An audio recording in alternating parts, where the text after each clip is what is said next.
G'day guys, I'm Adam Craze from Ironman 4x4. We're out in the Simpson Desert.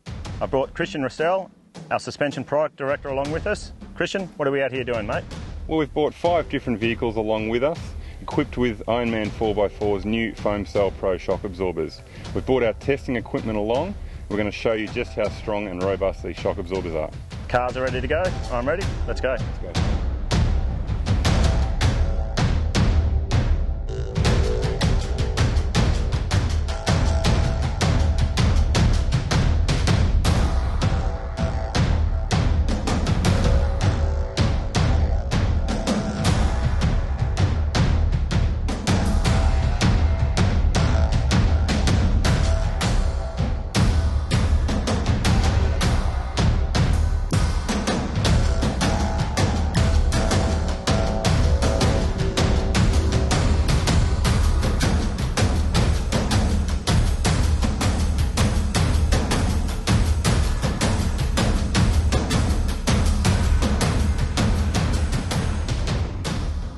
So, we're back in the workshop after having completed a 5,000 kilometre journey to Australia's Simpson Desert.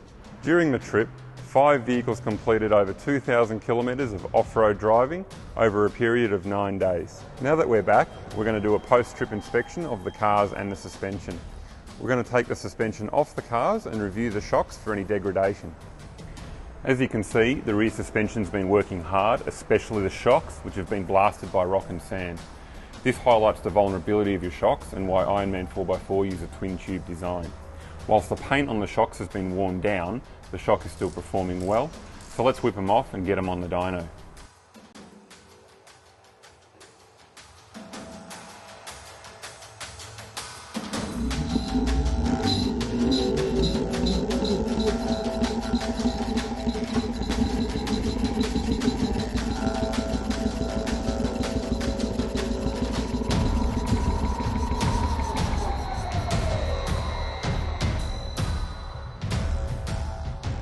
What we've got here is an overlay of a brand new shock absorber of the same part number, comparing that to the shock absorber we've just taken off the car. As you can see here, this line here represents the compression valving. You can see that it's lost a little bit of its effectiveness down in the low speed section, which is to be expected after such punishment. The rebound portion of the valving is quite consistent, and it hasn't actually deducted much from its performance.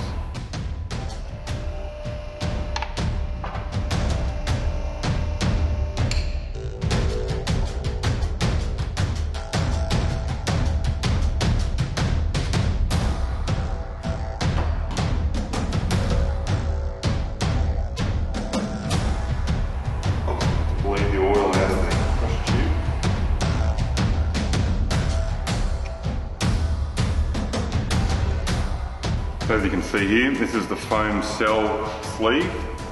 This is in replacement of the pressurised nitrogen gas. This allows us to keep the gas captive inside the foam sleeve so it doesn't actually mix with the oil. Perfect for use in very hot, rough climates where cavitation is a threat by separating that gas from the oil. Good thing, making sure the two don't mix together.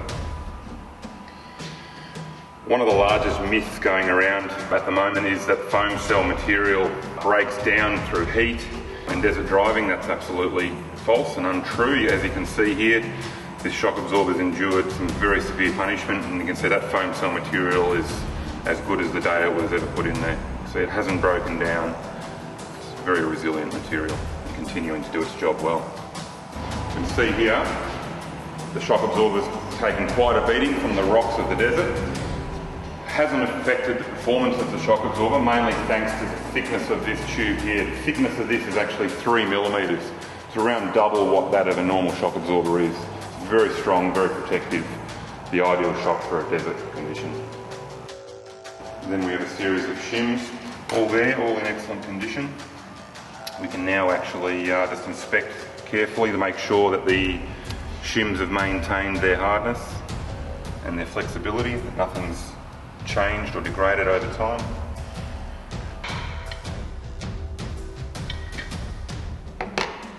That's the foot valve, which is positioned at the bottom of the shock, which is predominantly responsible for the compression valving in the shock absorber.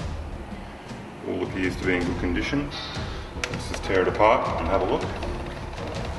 Right, and there we have the internal piston configuration of the Foam Cell Pro shock absorber. Everything checks out okay.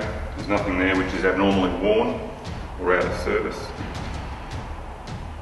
We can put this shock absorber back together, put it straight back on the car, give it a nice fresh belly of oil, and away we go again. And there we have it, ready to go back in the car.